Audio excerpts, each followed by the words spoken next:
Hey, besties. Okay, so I've had a lot of fun doing the Choice Sim challenge, and I really wanted to do it again, and I wanted to see like what I could get. So this time we got medium and warm for skin color.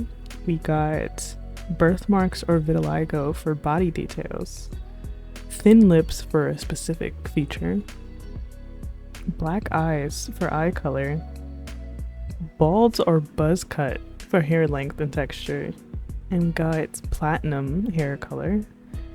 Her aesthetic is grunge, and her accessories are piercing. So I had quite a lot of fun with that. And I don't typically make a sim that looks like this, so I think that's what I most enjoy in terms of like the Choice Sim challenge, is having to sort of go with the flow, and like whatever my choices are, I sort of have to make a sim that applies to that, which then leads to sims that like I don't typically make and like features that I don't typically use. And I literally almost like died from getting thin lips because like that's not me, you know, like it's really not what I do. Like I never ever give my sims thin lips. In fact, I usually do the opposite of that. So having to do that purposefully it was like really tough for me, but I do like the way that she came out. And I actually had this like cementy buzz cut recolor, and it has like platinum hair with like black stars, which I thought was interesting and still applied, and it felt a little grunge to me. And for piercings, I gave her an eyebrow piercing and a cool sort of like off-center nose septum ring. And I was going to do hearing aids, but you can't have earrings with hearing aids, so she really needed to have piercings. So I really wanted to get like as many as I possibly could that like felt like it worked for her and like her style.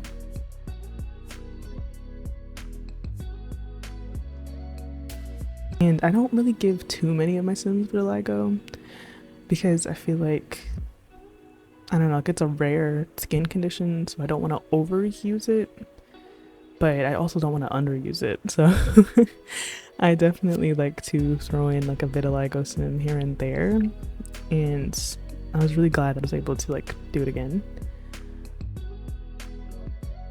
And I gave her a ghost face tattoo because I love any excuse to give my sims this ghost face tattoo. Like it makes me so happy.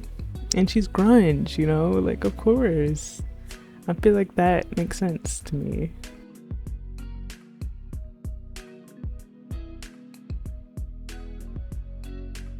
And so I was actually on Pinterest and I was trying to like visualize what grunge means more than just like sort of having an idea, because like this is like a given aesthetic, so I didn't want to just sort of do whatever and hope it worked. Like I wanted to make sure that I was like accurate.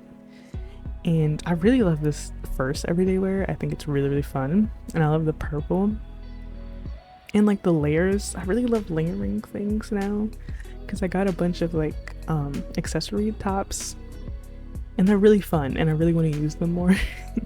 So I love a good excuse to like layer it, and also grunge is very much about layering, so I thought it made sense.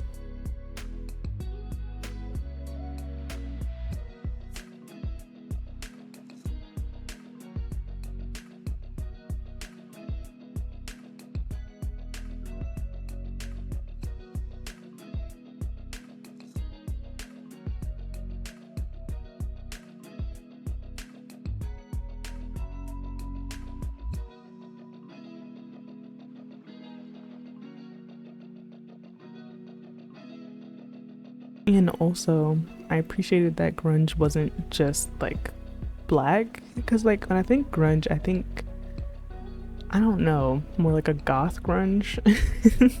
But like I don't know, I got to actually use like colors, and I thought that was fun because for some reason that's just like goth grunge is like what I think of when I think of grunge.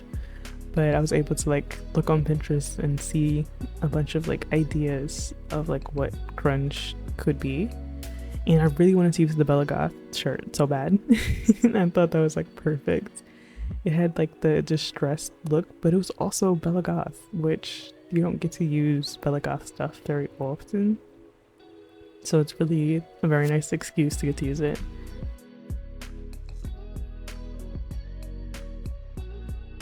And there was like a lot of accessories just in general with goth. Like I saw quite a lot of like rings and necklaces and like earrings and stuff. And I used like this cool Walkman as like an accessory because it's like old fashioned and I feel like that's very grunge. Because I also think grunge kind of peaked in like the 90s. So like it kind of makes sense that she would have like a Walkman on. And I wanted a more like casual grunge look with some like distressed jeans, not like super distressed, just like slightly, and like a t-shirt and some like rings and stuff. And I really wanted to use like those thick boots but it kept getting cut off, so I just had to go with like less thick boots which I was not too happy about, but it was the best choice.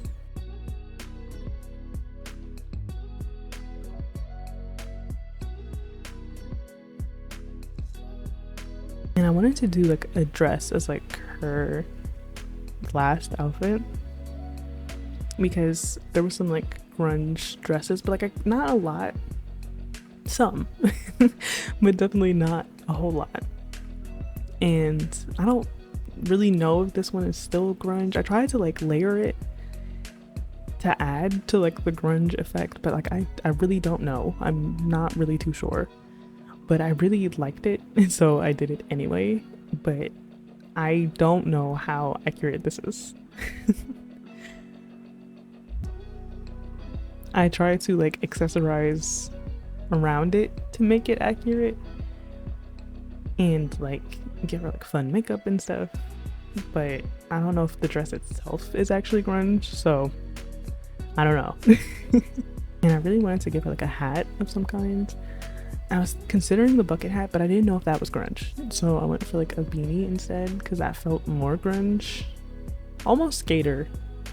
I feel like grunge and skater are like the same aesthetic, low-key. And I took her pics in San Myshuno because the city, grunge, like it made sense to me. And I had a lot of fun making this sim, like a lot of fun. Like more fun than I thought I was gonna have. Maybe even more fun than like the first sim, actually. Like I can definitely recommend this challenge. Like this is my second time doing it. And it's like just as fun, if not more fun than the first time. Let me know what you think about the sim. Let me know if you want me to put her on Patreon. I didn't put the first one on, I don't think, because she was just kind of like a random sim. But like if you would like to download the sim, let me know. And I'll see you in the next video.